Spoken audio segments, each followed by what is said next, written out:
0, 1. Let's get started. Hello and welcome to Beyond Top 10 Tennis. My name is Dr. Ashley Berge and I am your host. I'm the author of 12 books, a CEO of 13 years, an elite performance coach of over 19 years, having worked with athletes throughout Europe, the United States to Australia. I am the world's leading scientist on coach and athlete performance, specifically behind how to develop a top 10 tennis ranking. My work includes everything from mitigating injuries to conditioning behaviors that set a player up long term for the long game towards a top 10 tennis ranking. I'm behind theories from the optimal performance theory, optimal behavior for optimal performance, the barrier breaker, the rule of transference to the golden rule. And an additional fun fact is that I'm also the founder of a startup set on data privacy that provides a space for tennis players and others to interact around their game and so much more. As has become custom, each episode we dive into the latest rankings and results on the WTA and ATP tours and really share new data implications around essentially my latest release, How to Develop a Top 10 Tennis Ranking. But look, if you've been following our special editions, you know what today's episode is all about.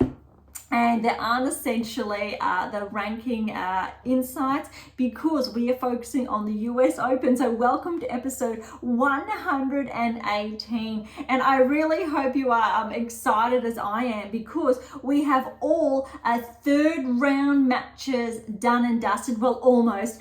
Currently, we have one women's match that is underway, Haddad Maia and Kalinskaya. That will wrap up all third round action. To look at all round of 16 results. And again, if you've been following us for some time now, you know how important that metric is. So again, if you've been with us for some time now, thank you so much. I really appreciate your support. If you are new, thank you so much as well. I really would encourage you though to track back to our earlier episodes. Essentially our first 50 through to 70 episodes really focused on my earlier releases, The Secrets to Optimal Performance Success, and then we started getting into The Secrets to Optimal Coaching Success that really shared key insights, set those foundations. Whereas this year, we really dived into more of the nitty gritty, focusing on, say, the elite player development, whereas the early episodes set the stage for the developmental athlete, the high performance athlete, and what you really need to do now to track from top 100, top 50 through to the top 20, top 10. Latest release came out around just before Christmas last year. How to develop a top 10 tennis ranking, and around 2 years prior was the 7 keys. Obviously there are 12 books there. One of them is, however, my fictional release. So there's 11 books that really are a stepping stone to progress you towards not only that top 10 tennis ranking, but when we're really looking at longevity inside the top 10, Grand Slam success, so round of 16, semifinals, finals, winning those Grand Slams, what differentiates the players who actually win Grand Slams. Really exciting, but I won't hark on that today. I really want to dive into third round results. We have had some very, very big upsets. One primary very big upset. For those of you who have been following live, you know what I am insinuating essentially. With that one match on the WTA Tour about to wrap up, let's dive into all of the results on the WTA Tour. We're going to have a look at all the outcomes for third round matches and this round of 16 lineup before we then cross over to the ATP, so the men's side, and we will do the same. I also want to share some additional metrics that I've got down today, just to share some players that may be a little bit more surprising than others, but those who have been tracking, and we've got a lot of, or a handful of first round of 16 results, but also players who have maybe just made one round of 16. We've got one where this is their first US Open and round of 16, really exciting. Whilst also sharing, I will say, some key implications for the players that actually made the round of 16 last year's US Open, and a correction, because in some of our previous episodes I did say that maybe a certain player, or there's probably about 2 or 3, had not made the a round of 16 before, and I've had a little bit of an oversight there, so I must apologize, because they have been prior, let's say, to not just this season, but for those of you who are familiar, the last 3 releases that I've penned focused on, I will say, specifically what goes on behind the scenes to develop that top 10 tennis ranking, obviously in front as well. And historically, those earlier texts around, let's say, 2017, 18 through to 21, really focused on the data and the players. So I was a little bit removed, let's say, for that 1-2 year period, whilst I really looked at different data implications. So I will clarify those points as we do go on today. Okay, so as we speak, Haddad Maia is up against Kalinskaya at 6-3, 4-1. It looks like that's going to be a little bit of an upset. However, on paper, as far as rankings are concerned, it's Kalinskaya, but Haddad Maia has that experience. But we will dive into that as we get to that matchup. Okay, so we're going to start top draw down to the bottom. Swiatek and Pavlyuchenkova for obviously the second round match, second half of the draw goes before the first. So this is one that only wrapped up a couple of hours ago. And look, that first set against Pavlyuchenkova, it was a little bit nerve-wracking, as in Pavlyuchenkova was playing very, very well. Just looks like, obviously, Swiatek was able to get that break over that hurdle, and then she was able to continue that level of play through that second set. 6-4, 6-2 to Swiatek. What I really like about this is, even though Swiatek's first round, it was tight. Second round, third round, it's been more tight-knit, and that's what we need, especially Swiatek going into the round of 16. Noteworthy though, Pavlyuchenkova, she's a former Grand Slam finalist. That was not an easy match. One of probably the more difficult matches. I would argue a more difficult third round match, for example, than Sabalenka on paper, and obviously historically with Pavlyuchenkova's background. And that's probably really important to note, that some parts of the draw have, I think, worked in favor to other players and not so much, and we have shared that in our previous special edition episodes, but we will get to more of that later.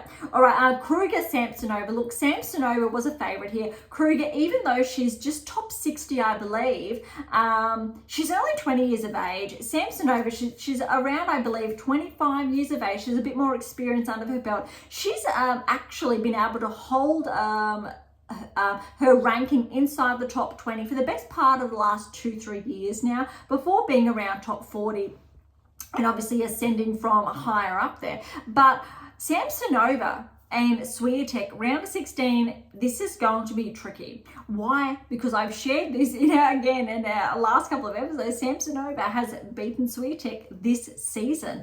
And I think Swiatek is really going to have to be playing strong. But look, Samsonova Kruger, that was 6-1, 6-1. Samsonova's playing solid. Granted, her second round match, though, did go to 3 tight sets. Samsonova almost fell to Buskova in that second round because it went to a tie break. However, 7-1 in that tie break. So Samsonova picked that back up against Kruger, played very cleanly. It was just over an hour. But that's going to be, I think, Swiatek Samsonova, one of the biggest matches to watch for the round of 16. Noteworthy though, remember, round of 16 is a very, very big metric. It sets a precedent, because if you're able to make the round of 16 and you're able to replicate those results, let's say good things do away, but I won't give that away just yet.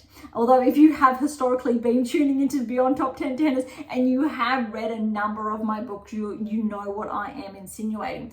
Okay, as we go down, we've got Irani Schneider. Look, on paper, Schneider was favourite, 18th seed. Irani, though, she's been a Grand Slam finalist. But noteworthy, before I move on actually to Schneider, one metric that I do have about Samsonova here is that she has made the round of 16 once before in 22.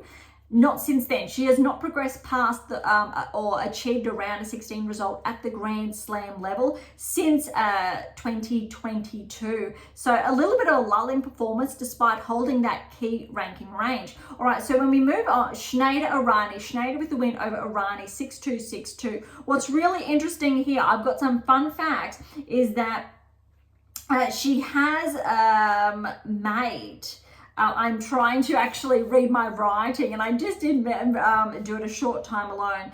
But this is Schneider's first round of 16 result. It's her first US Open she has ever played. That's huge, and it is only her 6th Grand Slam that she's played. As far as her rankings concerned, this time last year roughly she was around 60 in the world, or that was where she started her ranking peak in 23. 182 was where her ranking was in 22. So obviously the last 12 months, she's had a really good rise. But what's really important to note here is that Schneider's been tracking this season really healthily, really good results. But also, let's remember Paolini. She was ranked similarly. She was ranked, I believe, inside the top 50, around top 40, making those inroads. And then it takes a lot of, let's say, work behind the scenes at the events outside at the Grand Slam level. And that's what Paolini obviously has done and has been able to transfer that at the Grand Slam level. Schneider, she has not been able to do that yet. However, she started to do that this season, obviously with that one round of 16, which is very, very significant. And why I'm sharing this is because her opponent next is Pegula. Pegula got a very good win over Bozes Miniero, 6-3, 6-3. Although that second set was looking a little bit more tight. So it was, I think it was closer than the scoreline does, I think, suggest, but it was just over an hour as well. Pegula, this is a correction. Yes, Pegula has not made the semi-final of a Grand Slam previously, no. However, she has made the quarterfinals. I believe I may have said that that was not the case historically, that it was potentially maybe just the round of 16. What's really, I think, important to note here, Pegula has made 6 quarterfinals at the Grand Slam level in the past 4 years. However, this year I've been repeating myself on multiple occasions that her ranking does not correlate with her results. So Pegula has not made the round of 16 at a Grand Slam this season. That has not happened, and why I have been sharing that. However, in 2022, Pegula made 3 quarterfinals, and that qualifier aligned with her ranking high, I believe around number 3 in the world, which is very significant. Badosa, when she achieved her career high of 2, had not even achieved those metrics at the Grand Slam level. Although there is no semi-final to her name, no finals. Though we know historically in the last couple of weeks what's Pegula's level of play and how that has been, and why this is a very interesting lineup.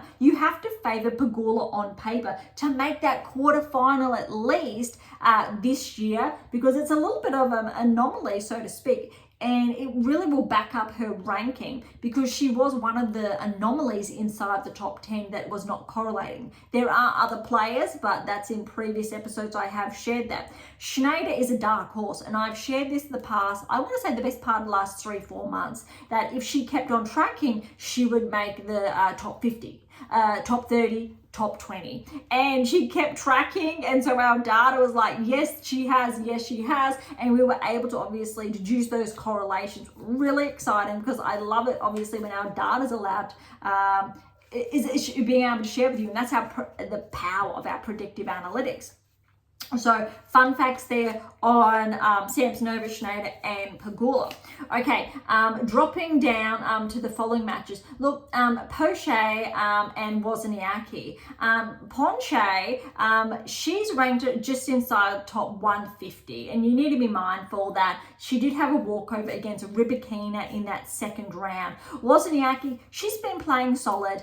She got the win over Ponche, 6-3, 6-2. What's really, I think, important here, and I did pen this down prior, is that it's actually only Wozniacki's 4th Grand Slam back. I thought maybe she'd been back, or she came back this year at the Australian Open. I did share, I believe, in our earlier episodes, but no, she came back at the US Open last year. And what's really noteworthy is that Wozniacki actually made the round of 16 on her return last year at the US Open and fell to Gauff. She has made the round of 16, yes, US Open in 23. But we know, obviously, historically, she won a Grand Slam. She's made the finals, I believe, at the US Open on multiple occasions. But she's going to potentially have...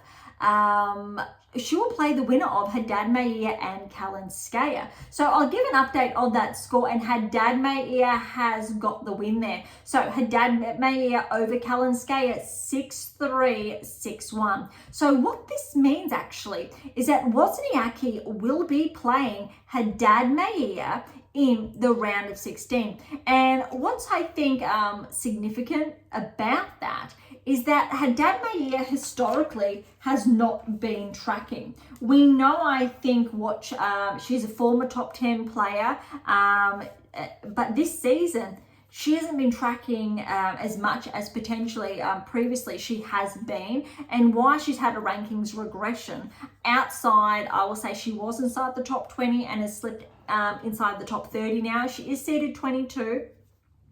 Potentially after the US Open, she will crack back into the top 20. But Wozniacki, she's familiar with these stages. She knows what these courts are all about. And potentially, again, look, she fell against Gauff last year in the round of 16. You need to give Wozniacki a shot here to make a quarterfinal berth, which will be very, very impressive. Granted, it's only her 4th Grand Slam back since coming out of retirement. What's really important, though, I believe Wozniacki is 33, 34 years of age. Azarenka, we will get to that match shortly. She's, I believe, 34, 35 years of age, still going strong. And I think it's really important to say Djokovic, for example, despite his results this season at 37 years of age, it doesn't matter if you're in your mid to later ends of your 30s, you are still able to win Grand Slams. It's just that in more recent years, we haven't seen that outside the primary 3 or primary 4. Serena Williams was winning Grand Slams in her 30s. It's just that I think there's a lot more noise around players coming up in their late teens, early 20s. Although when we're looking at the data and key correlations there are no age-related correlations. You are still capable of obviously peaking in your late 20s, early 30s. Lee Na's a perfect example. Historically, she was one of those players that did that. Also, this season is Paolini at 28 years of age. She finally found those, I'll say, those peak performances and being able to apply that at the Grand Slam level. Okay, let's drop down here. Markova, Potapova. Markova was favored despite, I think, similarities in their rankings. Markova, this time last year, this was her last Grand Slam that she did play. And you know what? Markova actually made, yes, the semi-finals of the US Open last year, and she fell to Gauff 4 and 5, very close. She was the 10th seed this time last year, and she only dropped out of the top 10 because she obviously had to have that wrist surgery. And I think she's dangerous. However, again, what's very, very important, Markova, Potapova, 6-4, 6-2. Paolini and Putintseva, 6-3, 6-4 to Paolini. So Paolini will play Markova in that round of 16. But if we're looking at, I think, Markova's performance first, I pinned down, this is actually, yes, her 2nd Grand Slam back. She did not play the French. I think I could have insinuated that in our few episodes back. But again, she's actually made the final in 23 of the French Open, which you do know that. But yes, last year, the semi-finals of the US Open. So with those two metrics, very deep at the Grand Slam level. Granted, yes, it's only her 2nd Grand Slam back this year, but she's going to be very, very dangerous. She got a very good win over Osaka very early on in that second round. So it is going to be tough. Look, Paolini, Putintseva. Paolini, she played very well. Putintseva did not play bad. She put up a really good fight, especially in the earlier part. Well, the earlier part of that first set, Paolini did get an early break, and then she went on to win that first set. Second set, 6-4, was a little bit more tight. Paolini, I'll say, she wasn't playing her best tennis in that second set, and she really had to dig deep. Putintseva, she picked up her level of play, but well done to obviously Paolini. So against Makova, that's going to be very interesting. Need to favour Paolini if she's able to maintain and find that next peak performance. All right, Rus with the E, Badosa. This was tight. Look, Rus played a huge first set and she wasn't able to keep that up. So 6-4 first set to Rus. Second set, Badosa, she just played, I will say, really good tennis, and Rus's level just dropped right off. So second set to Badosa, 6-1. Third set was absolutely huge. It went to a tie-break. Badosa got the win, 10-8 in that tie-break. So 4-6, 6-1, 7-6. Rus, though, she really fought for, I think, that first set, and it was almost a little bit disappointing that she wasn't able to get that win. I do believe Rus even had a match point. I believe that was the case. Just the one, though, wasn't able to close it out. So well done to Badosa, though. That was really, really tight, and she really clawed her way through. And I tell you what, Badosa has a very, very interesting, I think, round of 16. But how's this for a couple of stats here? So Badosa's made the round of 16 twice in 22. So 2022, 2 round of 16s, got to number 2 in the world. And that doesn't add up. Why it doesn't add up? Because Paolini's already made 2 finals at the Grand Slam level, and she's number 5 in the world. So, and I've shared this previously, that the rankings were incredibly skewed around that 2022 because there was still that lapse for the ranking pauses to catch up.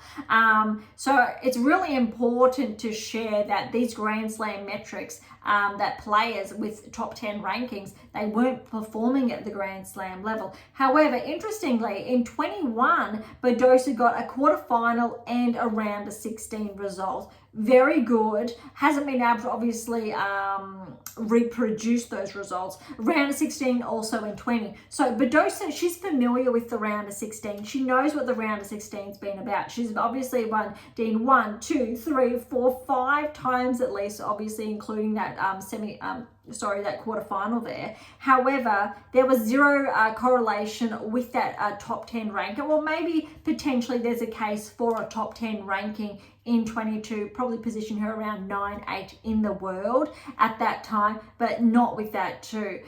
It's very similar when we're looking at Pegula. She had 3 quarterfinals in a season. Badosa wasn't obviously achieving that level of success.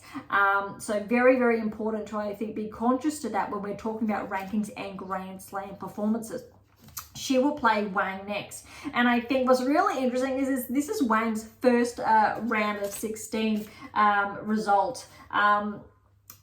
You need to give it to Badosa potentially on paper. But first, before I get ahead of myself, Wang over Azarenka, 6-4, 3-6, 6-1. Look, it looked like that second set, Azarenka was coming back and she was going to hold that form for the third set. But that wasn't the case. Wang, she just kept playing her game. She found her groove, essentially, that she had in that first set. Very tight. It went for 2 hours, 22 minutes. So that's a huge win for Wang. What's really important here is that I do believe potentially Wang could upset Badosa if she plays some of her best tennis. And this is because Wang was in 2 points, only 2 points of defeating Zheng, the Australian Open, obviously finalist and recent gold medalist. Was very, very close. So Wang has that capacity. I think it's a matter of if she's on her game on that day. Badosa's a little bit different, but for both women, that's a huge feat, round of 16 result there. Okay, Navarro, very good win over Kostyuk. Obviously, I did share earlier that this could have gone either way in our early special edition episodes, but Navarro over Kostyuk, 6-4, 4-6, 6-3. I think that scoreline, just under 2 hours, really, I think, highlights how good both of these players were, why it was so close. Kostyuk's been tracking all season, and so has Navarro. Kostyuk is looking like she's going to crack the top 15. Not become a barrier breaker just yet, but yes, top 15 I'm sure is on the cards, probably before the year's out. Navarro, though, if she keeps tracking, she will become a barrier breaker this season, cross that threshold. Navarro, she has made the round of 16 and the quarterfinals this year at the Grand Slam level. She had never passed the first round before at the US Open, so she's already on a high. So this is really, really huge for Navarro. She will, however, it was this time last year when I believe she did make the round of 16 that she did fall to Gauff. So it's going to be a very, very, I think, tricky match from that perspective. We know Gauff, been getting those wins of late. However, I do recall that Navarro has upset Gauff as well this year. I don't obviously have the French Wimbledon or the Australian statistics in front of me, but something tells me Navarro has been a bit problematic there. So what I'm sharing is that she will play Gauff in the round of 16. Gauff had a very good win over Svitolina, 3-6, 6-3, 6-3. So Svitolina got that first set. Very, very impressive by all accounts. It was very hard to know who to root for, Svitolina or defending champion, but way to go, I think, for Svitolina to get a set off Gauff, and then Gauff to be able to, I think, hold her own in those last two sets. Went for a little bit over 2 hours. Navarro's match, I did share just under 2 hours, so a little bit over. There's really there's 10 minutes apart for the two of them. So this round of 16 is going to be very, very close, but I'll share more later. All right, Zheng and Naimana. Zheng has been, I think, a force to be reckoned with. 6-2, 6-1 over Naimana. However, in all fairness, Zheng has had an incredibly, I think, easier part of the draw in contrast to, I will say, other players. So a really smooth ride. She has not faced a seed yet. She will face a seed, however, in the round of 16, because Vekic did get the win over Stearns, 7-5, 6-4, a little bit over 1.5 hours there.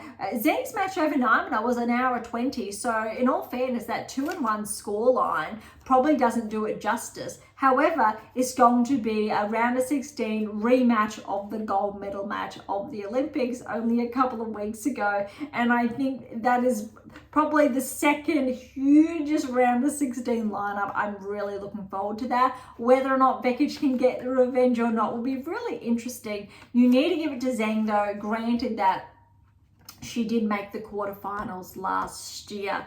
Okay, Keys and Mertens was next. Mertens did come away with the wins over Keys, so this is an upset. 6-7, 7-5, 6-4, incredibly close, just under 3 hours. I'll say that scoreline again, 6-7, so 5-7 for that tiebreak. 7-5, 6-4, that's huge. Mertens, she's had a career high of number 12, so she has not been inside the top 10. I thought maybe she just jumped into the top 10 a few years ago, but she was around inside the top 20 for a good, I'll say, 4 seasons there. Recent regression, she is seeded 33, but she definitely is a top 30 player. She's made 3 round of 16 results in 22, and that's huge.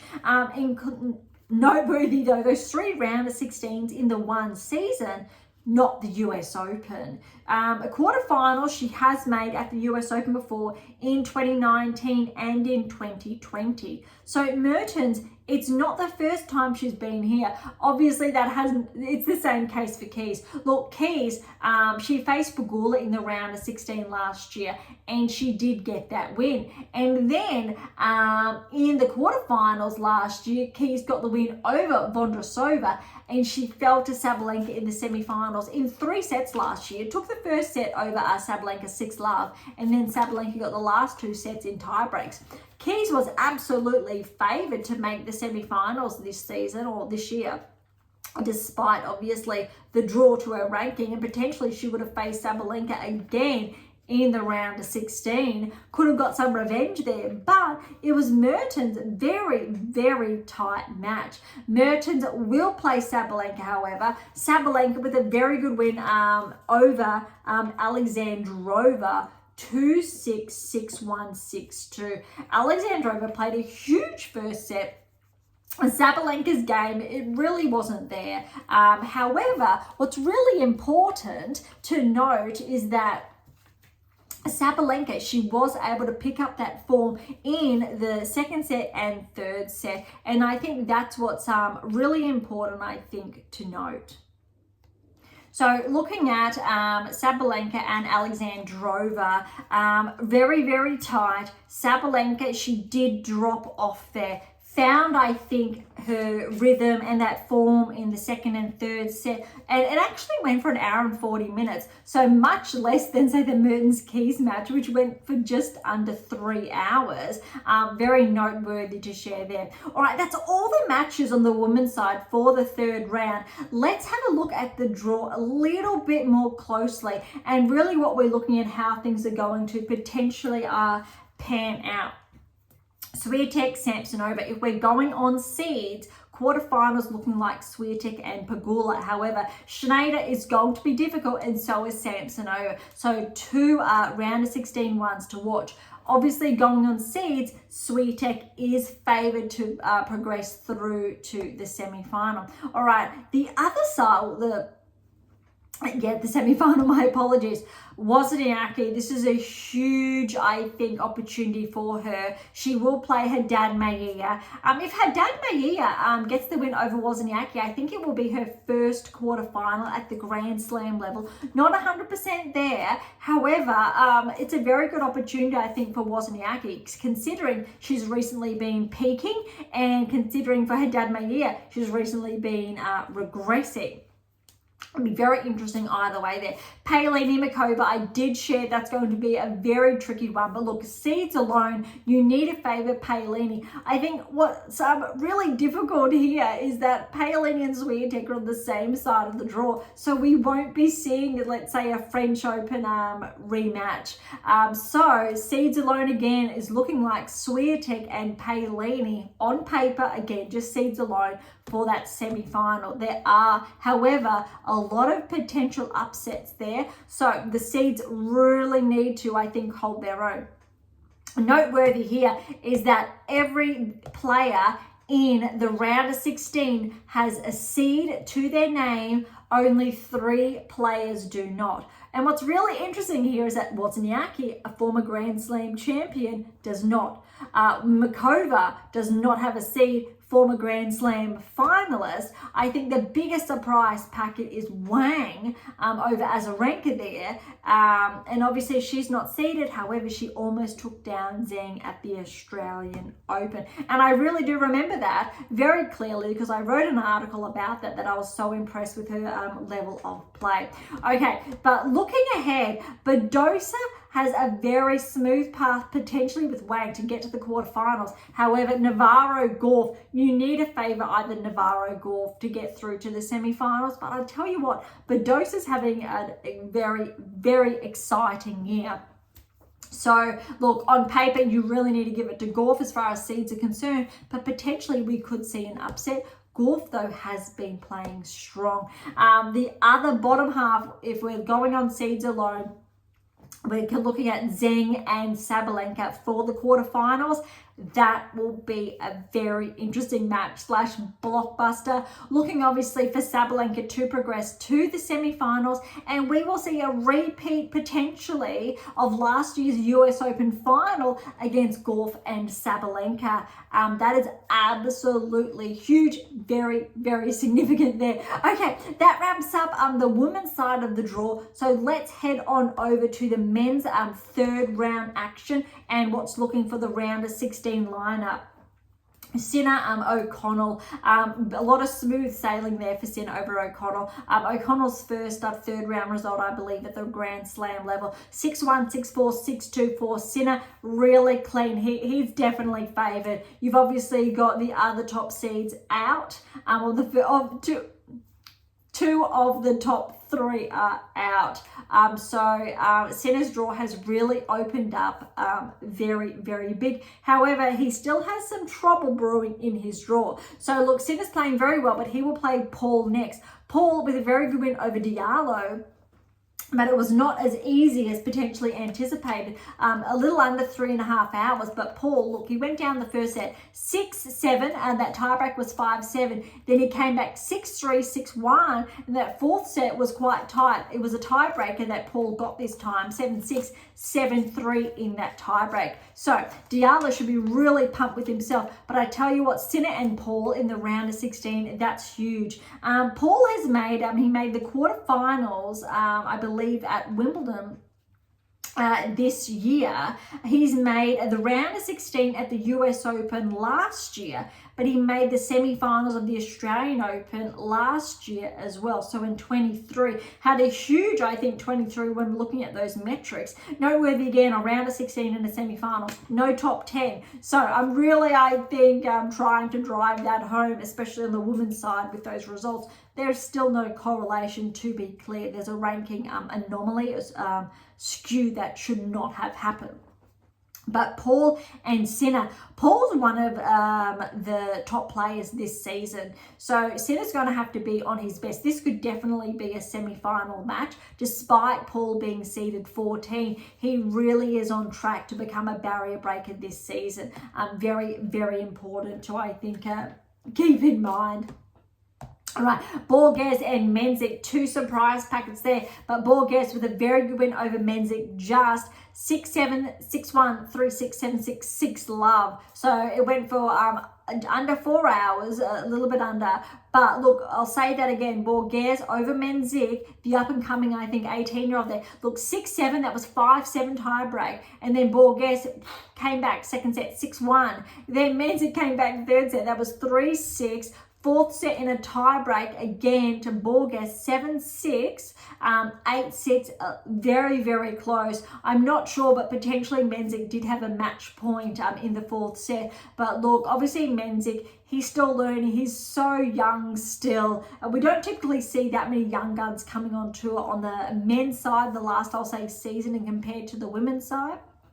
But this is completely understandable with Borges getting that win, 6 love in that fifth set. Borges only got inside the top 100, I've got here, 2 seasons ago. He did make the round of 16 at this year's Australian Open. So that's probably noteworthy to be mindful of. So he knows what the round of 16 is about, but he has a very, very difficult task. Look, this his opponent, that match only finished up just before we were going live today, and that was Medvedev over Kaboli, 3-4 and 3, a little bit over 2 hours there, relatively clean for Medvedev, but Kaboli played some really good tennis there. So look, you need to favour Medvedev, and Medvedev is last year's finalist, I do believe.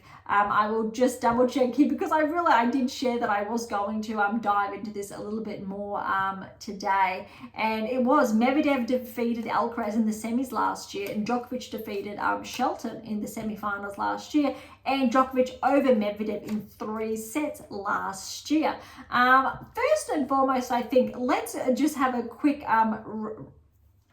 touch on the women's side, where last year Swiatek fell to Ostapenko in the round of 16. Hopefully she can go one step further or more this year. And I shared Gauff got the win over Wozniacki. So these are some players that are obviously still in action this year's event. Sabalenka got the win over Kazatkina at the round of 16 stage. Zheng over Jabeur at the round of 16 stage.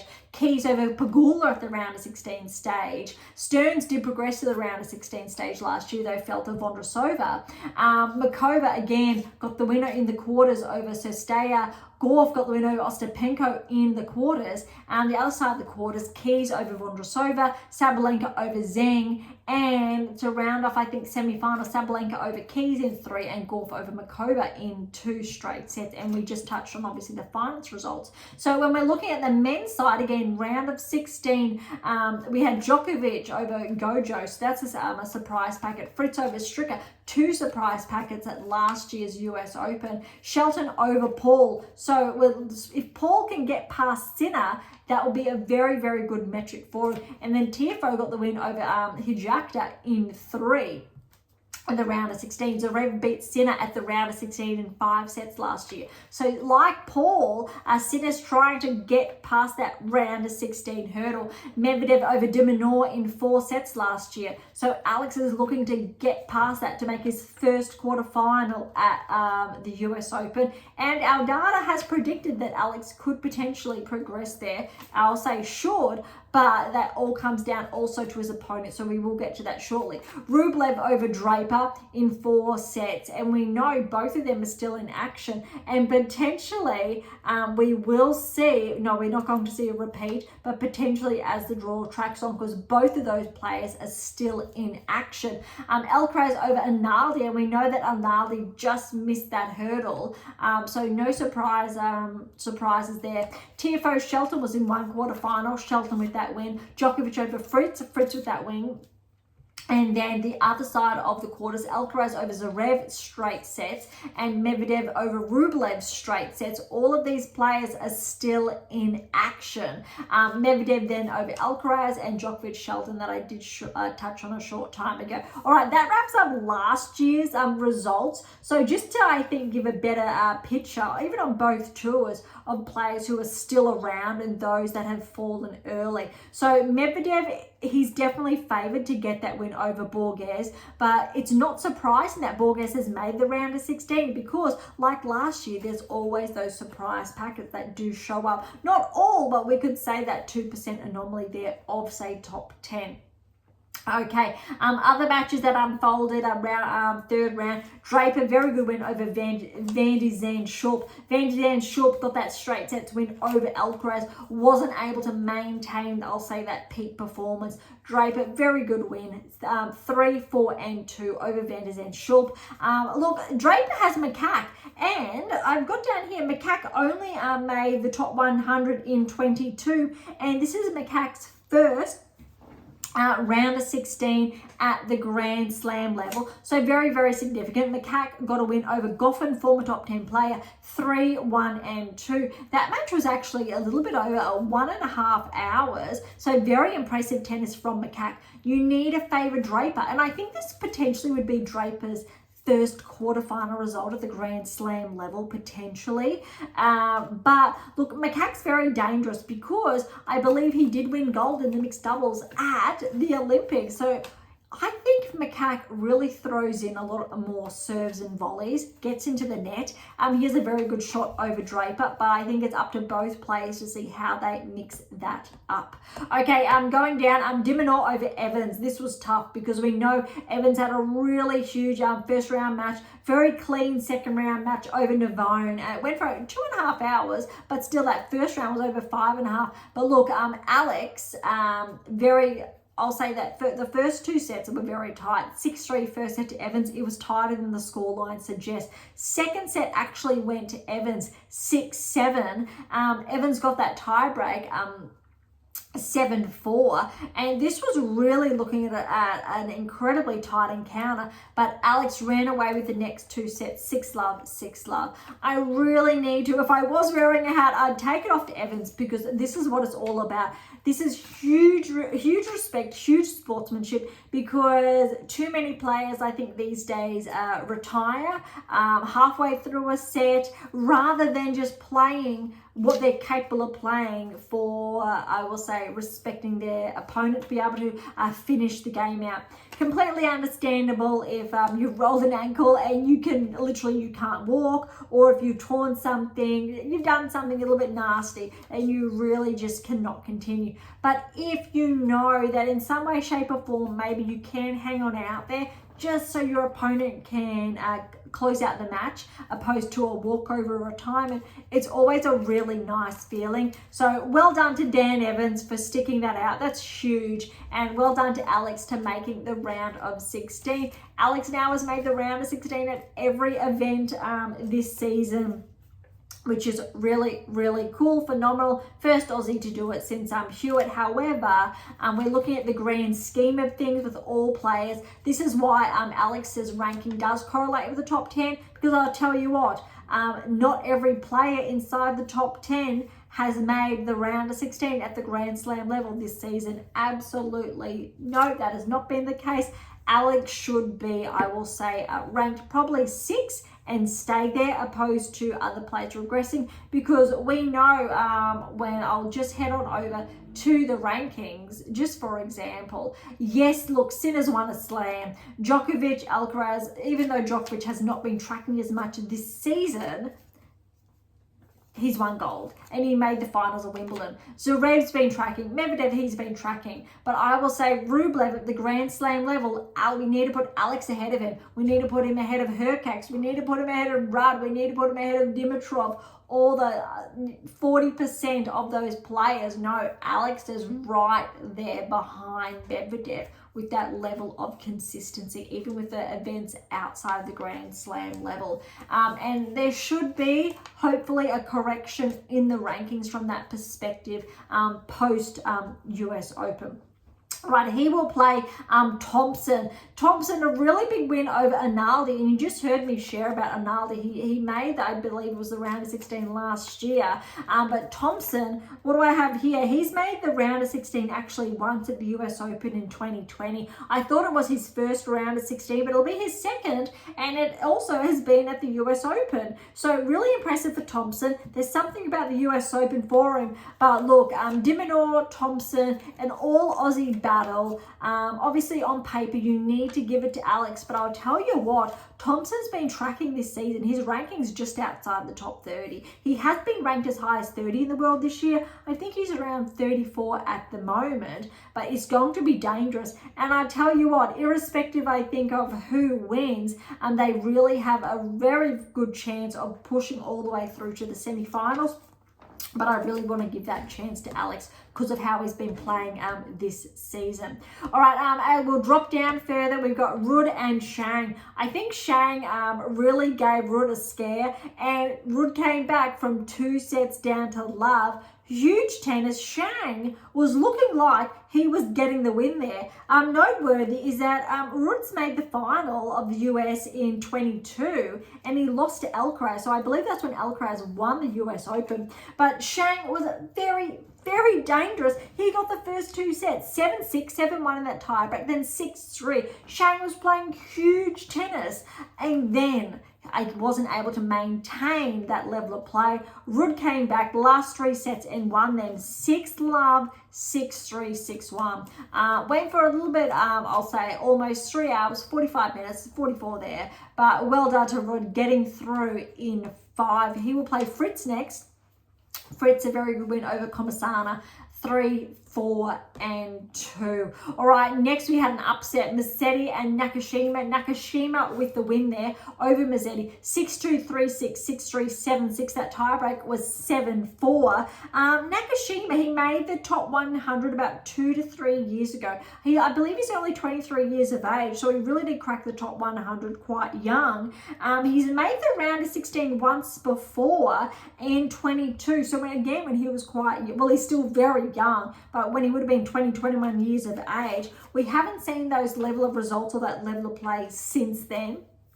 However, he definitely has a shot. With playing that level of tennis over Musetti, you need to give him a chance against Zverev. Zverev, relatively clean against Etcheverry in the last 2 sets, but his match went a little bit longer, just over 3.5 hours. But look, Etcheverry got that first set 5-7. Zverev second set 7-5, then 6-1, 6-3. But Etcheverry put up a really good fight there.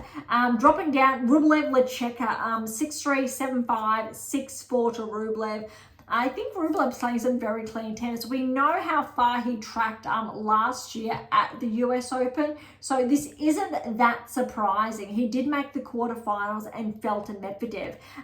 But look, he's going to play Dimitrov next. And Dimitrov got the win over Griekenspor 3-3-1. And Dimitrov's match went for 1 hour and 39 minutes, whereas Rublev's match went for 2 hours and 3 minutes. Both matches were very clean cut, but Dimitrov has some relatively, I will say, fresh legs.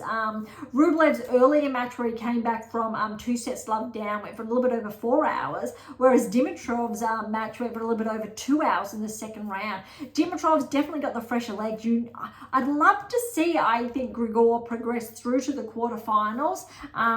It would be really, I think, great to see him find that next peak level, because Dimitrov was not in the round of 16 last year. Just double checking that. Shelton and TFO, this was a huge match. If you were like me and you were on your edge of your seat, it was very, very impressive from both players. It was always going to potentially be very, very close, a little over 4 hours. TFO with the win over Shelton, 4-6, 7-5, 6-7, 5-7 in that tie break, 6-4, 6-3. Really, really huge tennis there from both players. You need to favour TFO in his next match. However, Popyrin with the win over Djokovic, the biggest upset. Sure, Alcaraz was upset, but I think arguably this was equally as big of an upset. I think this is the first time Djokovic had lost at the third round stage since for a number of years. I think about 5-6 years at least there. But look, Popyrin, Djokovic, 6-4, 6-4, 2-6, 6-4. Djokovic looked like he was getting a bit dangerous in that third set, but Popyrin, he held his own. It was only really one break there, but he held his own. It was so close, and it was just those one breaks here and there. So well done to Alexei. First, I believe, round of 16 result that he has achieved. Very, very significant. So it's the first time for him. But look, he won the 1,000 event a little over a fortnight ago. He has TFO next. TFO is going to have the crowd behind him, but it would be absolutely incredible for Popyrin to progress through to the quarters. You just don't know. He's coming off a win against Djokovic. It was a little over 3 hours, whereas TFO and Shelton, I shared, was a little bit long, almost, look, 45 minutes longer, I'll say, but it's going to be very, very close. TFO will have the experience with him, but Popyrin has been progressing, but so is TFO. He did regress, but he's been progressing again as well. All right, let's head on over, have a better look at the draw now and the lineup. We've shared, if we're going on seedings and Sinner gets the win over Paul, then Medvedev and Sinner for a quarterfinal. Look, you kind of want to favour Medvedev because of historically his results at the US Open. However, it would kind of be really exciting, I think, for tennis for Sinner to get all the way through, because look, Alcaraz has 2 slams to his name this season, and maybe Sinner can get close enough to get 2 slams to his name this season as well. But he's going to have to get past Paul, Medvedev, and then whoever else on the other side makes the final. This part of the draw, the bottom half below, has really opened up because very, very significant. Draper and Macaque, one of them are going to make their very first quarterfinal. De Minaur, Thompson. On paper, let's say Alex progresses all the way through to the semi-finals. So if we're going on seeds alone, Alex will have to play Sinner. You really want to give Alex a chance to maybe, just maybe, make his first final at the Grand Slam level, which would be absolutely phenomenal, I think. I'd like to think the US crowd would be getting behind him. Other side of the draw, Ruud and Fritz. Look, you really want to favour Fritz here despite rankings. Yes, Ruud's made the finals of the US Open previously, but Fritz is playing some really, really good tennis this season. I really want to favour Fritz to progress through to the semi-finals. However, let's say Fritz gets through, let's say Zverev gets past Nakashima, you've got a replay. I believe it was the quarterfinals, I think, of Wimbledon this year, I want to say, or thereabouts. And I know they met, I believe, at Roland Garros as well. But Zverev and Fritz then, quarterfinals will be absolutely massive. I'd love for both of them to progress just so we can see that caliber of play and that potential rematch there. But as far as that side's concerned, it looks like Zverev on paper will track. I think he's made the semi-finals at least 2 times this year at the Grand Slam level. So yes, he is correlating with his ranking. Arguably, Zverev should actually be ahead of Djokovic in the rankings because Djokovic has not won a title this season. Yes, he's won gold. Yes, he's been a Grand Slam finalist. Zverev's been a finalist as well this season, and he's also made the semi-finals of Grand Slams as well. So I think that's a little bit touch and go as far as those rankings are concerned. After the US Open, I would expect a little bit of a correction and for Djokovic actually to be 4 then in the world and Zverev to be placed still at, well, to progress just 1, to be 3. I can't remember the last time Djokovic was 4 in the world. I remember 1, 2, and 3. I remember when he was just outside of the top 10. However, it will be very, very, I think, unusual, but there is that change of the guard. That next generation of play is coming through.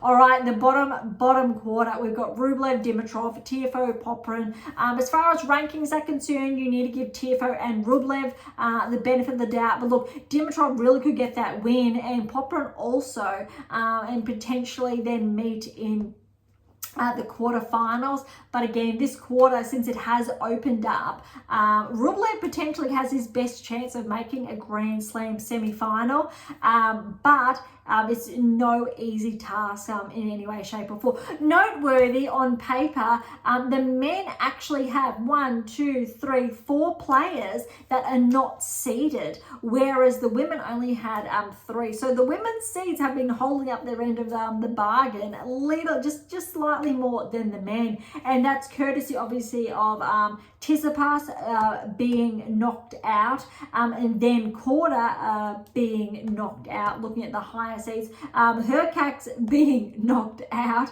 and we know Rune was knocked out from that perspective. But as far as Djokovic is concerned, Popyrin is seeded, and the player, and I'm trying to find where the draw is, I am looking for Alcaraz in the draw. There has been obviously a seed in his place, which is Draper, because Draper is seeded and he did get the win over Van de Zandschulp. So that obviously has corrected itself.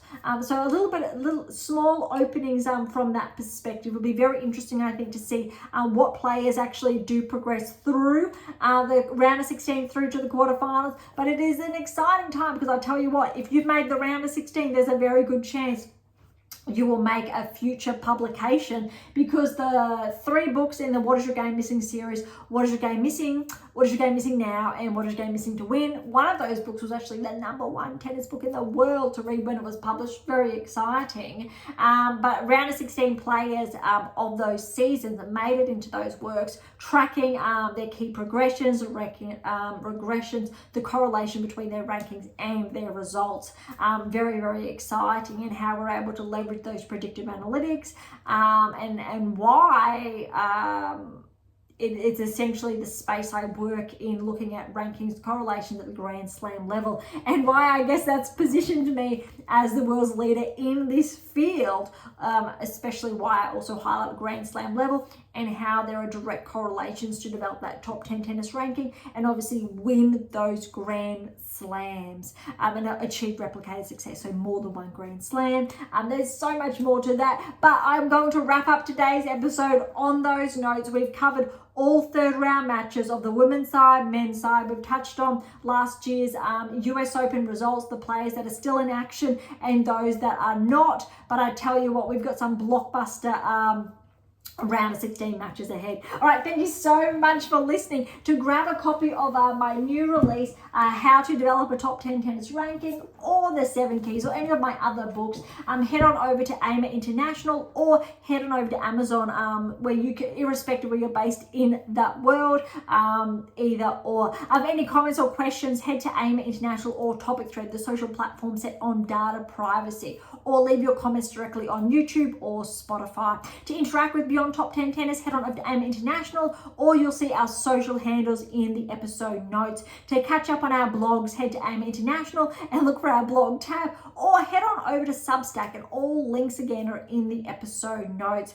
For something different, head on over to Pink Octopus Books. That's where my fictional release is. For something left of field, visit Spruik for some random polls. And of course, if you enjoyed today's episode, please subscribe, like, share, and all of the above would be absolutely phenomenal. And for those of you who are interested, we do have scholarships available on AM International, as well as options to work with me exclusively to optimize your performance and to nudge you closer towards that top 10 tennis ranking and or Grand Slam success. So don't be shy and come and say hi. Okay, on that note, thank you so much for listening. I am so incredibly grateful. I am your host, Dr. Ashley Morgan Berge, and this is Beyond Top 10 Tennis.